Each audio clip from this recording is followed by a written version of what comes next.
आज के इस वीडियो में मैं दिखाने वाली हूँ दाल मखनी की रेसिपी, जिसमें आप बिना क्रीम डाले उसको उतना ही क्रीमी बना सकते हैं और ऐसे कुछ मसाले जो कि उस दाल मखनी को रेस्टोरेंट जैसा टेस्ट देंगे।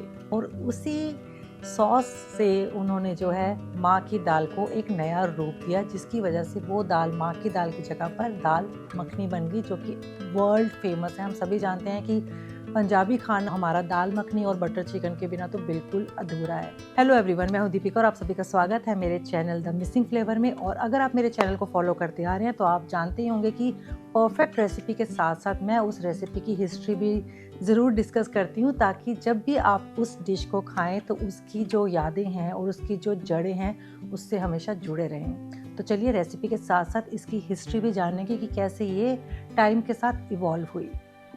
तो रेसिपी के लिए हम लोग यहाँ पर जो है साबुत उड़द दाल लेंगे, जो कि काले रंग की होती है और पंजाबी में इसे माँ की दाल भी कहा जाता है। तो ये दो तरीके से आती है, एक तो साबुत वाली आती है और एक आती है छिलके वाली। तो दाल मखनी के लिए हमेशा हम साबुत वाली इस्तेमाल करेंगे, ठीक है, जैसा कि मैं आपको दिखा रही हूँ। फिर इस दाल को हम लोग रात भर के लिए भिगो देंगे, कम से कम 10 से 12 घंटे। नेक्स्ट डे आप देखेंगे कि पानी का जो रंग है वो एकदम ब्लैक कलर का हो गया दाल की वजह से। तो आपको इस दाल को तब तक धोना है जब तक कि पानी का रंग एकदम से साफ ना हो जाए। धोने के बाद हम इसे प्रेशर कुकर में उबालेंगे।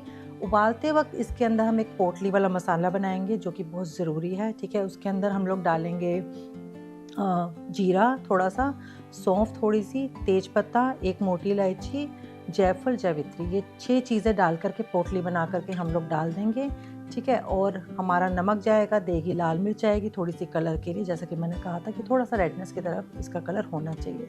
फिर उसके बाद हम लोग इसमें पानी डालेंगे। पानी इतना होना चाहिए कि आपकी जो दाल है वो कवर हो जाए पानी से, या आपकी जो ये इतनी फिंगर होती है ना, इतना दाल के ऊपर तक पानी आना चाहिए। फिर एक सीटी आप इसको लगाएंगे तेज़ गैस पर और फिर इसको 15 मिनट के लिए एकदम स्लो फ्लेम पर पकने देंगे और 15 मिनट के बाद गैस बंद कर देंगे। तो जब तक ये दाल पक रही है तब तक हम लोग इसका थोड़ा सा इतिहास डिस्कस कर लेते हैं, क्योंकि आज हम जो दाल मखनी खाते हैं वो पार्टीशन से पहले बनने वाली माँ की दाल से बिल्कुल अलग होती थी।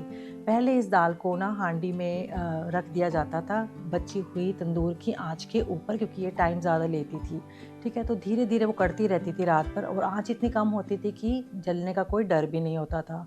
तो धीरे धीरे दाल जो है अपना स्टार्च रिलीज़ करती थी और अच्छे से गलती थी, कड़ती थी, जिसकी वजह से उसके अंदर जो है क्रीमीनेस आती थी, ठीक है। और उसको नॉर्मल जो हम पंजाबी तड़का लगाते हैं वैसे उसको लगा करके अगले दिन खाया जाता था। लेकिन पार्टीशन के बाद ये एकदम से कैसे इवॉल्व हुई, कैसे चेंज हुई, वो हम आगे स्टेप के बाद, रेसिपी के स्टेप के बाद फिर से डिस्कस करेंगे।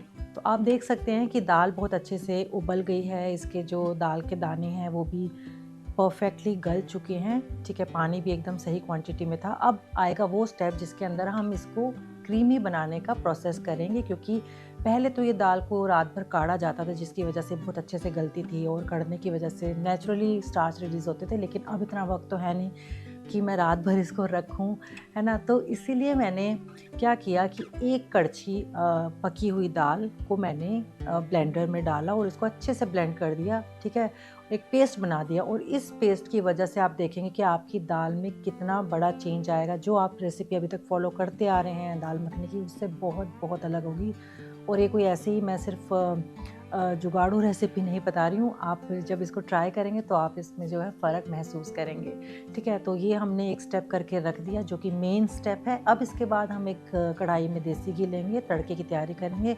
अदरक, लहसुन, हरी मिर्च का पेस्ट डालेंगे एज़ यूजुअल, ठीक है। यहाँ पे मैं जो है 200 ग्राम वाला जो हमारा टोमेटो प्यूरी आता है वो मैं पूरा का पूरा पैकेट इसके अंदर डाल रही हूँ, क्योंकि मुझे ऐसा, मैंने काफ़ी बारी दाल मखनी बनाई तो मैंने ये रियलाइज़ किया कि घर की जो हम प्यूरी बनाते हैं और जो बाहर के लेते हैं उसकी वजह से थोड़ा सा डिफरेंस आता है कलर में। बाहर की टोमेटो प्यूरी से इसका जो कलर है रेड अच्छा आता है, तो इसीलिए मैं ये इस्तेमाल करती हूँ। आप चाहे तो 2 या 3 टमाटर की प्यूरी भी घर की बना के इस्तेमाल कर सकते हैं। फिर इसके बाद इसमें हम लोग जो है अपने मसाले डालेंगे, ठीक है। अभी जो स्पेशल मसाला है वो हम लोग बनाएंगे, उससे पहले थोड़ा सा नमक, देगी मिर्च और हल्दी बिल्कुल चुटकी भर, क्योंकि हमें इसमें पीला रंग नहीं चाहिए, हमें इसमें थोड़ी सी रेडनेस चाहिए। इसको हम लोग भूनेंगे, थोड़ा पानी डाल डाल के आप इसको भूनते रहें। और साइड में हम लोग वो स्पेशल मसाला तैयार करने वाले हैं जो इसको रेस्टोरेंट जैसा टेस्ट देगा। मसालों में हम लोग लेंगे 1 बड़ी चम्मच सौंफ, छोटी इलायची 10 से 12, मोटी इलायची 1, जायफल आधा टुकड़ा का भी आधा टुकड़ा क्योंकि ये स्ट्रॉन्ग होता है, 4 लौंग, 1 कसूरी मेथी का छोटा चम्मच, जवित्री बहुत थोड़ी-सी, फूल चक्री यानी कि जो स्टार एनिस हमारा एक मसाला होता है वो पूरा नहीं लेना है क्योंकि इसका भी बहुत स्ट्रॉन्ग फ्लेवर होता है। पूरे में से भी 1 या 2 उसके जो चक्री होती है उतना ही लेना है, ठीक है?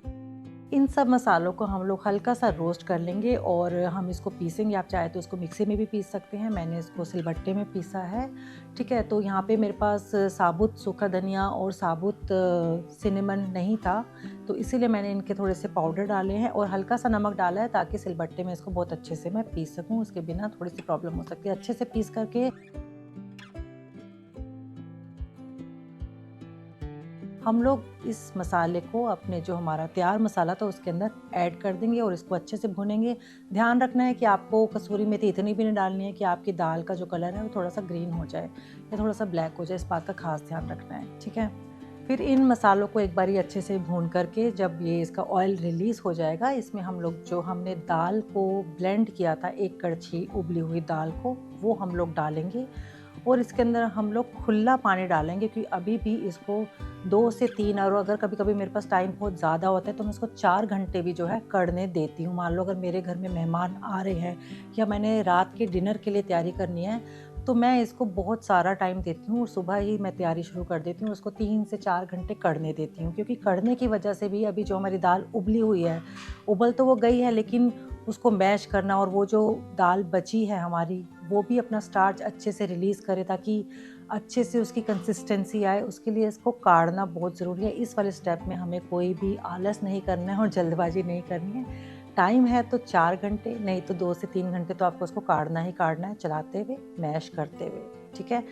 तो जब तक हमारी दाल कढ़ रही है, तब तक हम लोग बात कर लेते हैं कि कैसे ये माँ की दाल, दाल मखनी बन गई और दुनिया भर में इतनी फ़ेमस हो गई। तो हम सभी जानते हैं कि पार्टीशन के बाद लाखों पंजाबी, हिंदू पंजाबी, मुल्तान के रहने वाले दिल्ली मूव कर गए थे और खाली हाथ ही वो लोग आए थे। अपने साथ वो बचपन की यादें और अपनी बचपन की रेसिपीज़ खाने ही साथ लेकर के आए थे। तो उन्हीं रिफ्यूजीज़ में से एक थे मोतीलाल गुजराल जी, जिन्होंने कि दरियागंज में अपना पहला मोती महल नाम से एक रेस्टोरेंट खोला था जो कि आज भी बहुत फेमस है और अपने कुछ पार्टनर्स के साथ।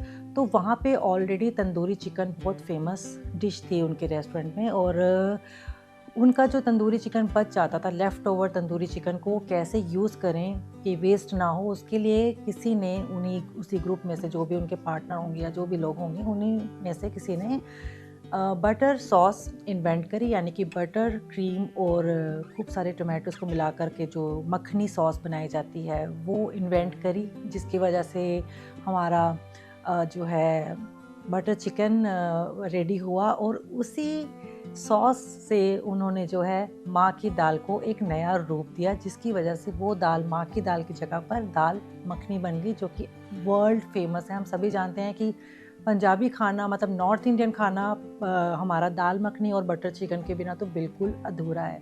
तो इस तरीके से आप देख रहे हैं कि माँ की दाल जो है दाल मखनी बनी कैसे।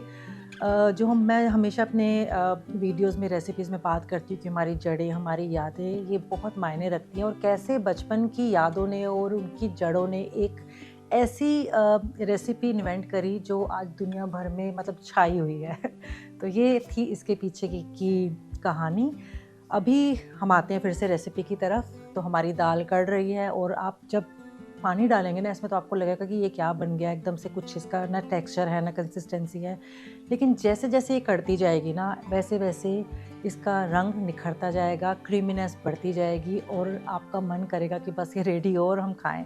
तो जब एकदम परफेक्ट कंसिस्टेंसी में आपकी दाल कढ़ कढ़ के रेडी हो जाए तो गैस हम बंद कर देंगे और फिर हम इसके ऊपर छोटी इलायची का पाउडर ज़रूर डालेंगे और थोड़ा-सा हमारा जो जायफल होता है वो बिल्कुल थोड़ा-सा कद्दूकस करके डालेंगे क्योंकि बहुत स्ट्रॉन्ग फ्लेवर होता है, तो ज़्यादा नहीं डालेंगे, नहीं तो वो डोमिनेट करेगा इस रेसिपी को। ये डालने के बाद इसके अंदर स्मोकी फ्लेवर के लिए, क्योंकि तंदूर तो है नहीं हमारे पास, तो कोयले को गैस पर जला कर के हम लोग किसी कटोरी में इसको अपनी दाल की कढ़ाई में रखेंगे, थोड़ा-सा घी डालेंगे और मैं हमेशा थोड़ा-सा छोटी इलायची का टुकड़ा डाल देती हूँ ताकि और अच्छा सा फ्लेवर आए। डाल कर के इसको छोड़ देंगे और बस खाने के टाइम में अगर तो वो दाल ठंडी हो गई है तो फिर से गरम करेंगे। अगर तो आपका घर का बना हुआ सफ़ेद मक्खन है तो वो डालना बिल्कुल मत भूलिएगा, क्योंकि ये मक्खन आपकी सेहत को ख़राब नहीं करेगा और आपके पंजाबी खाने को, नॉर्थ इंडियन खाने को एक अच्छा सा और लुक देगा और टेस्ट देगा। तो ये थी मेरी आज की दाल मखनी की रेसिपी और बस उम्मीद करती हूँ कि आप मेरी रेसिपीज़ को पसंद करें। उसके साथ जो यादें और जड़ें जुड़ी हुई हैं उन रेसिपीज़ की, उनको भी पसंद करें। और अगर वीडियो अच्छा लगा हो तो प्लीज़ लाइक, शेयर और सब्सक्राइब करना या कमेंट करना मत भूलिएगा। Thank you so much. अगले हफ्ते मिलेंगे फिर से किसी नई रेसिपी के साथ।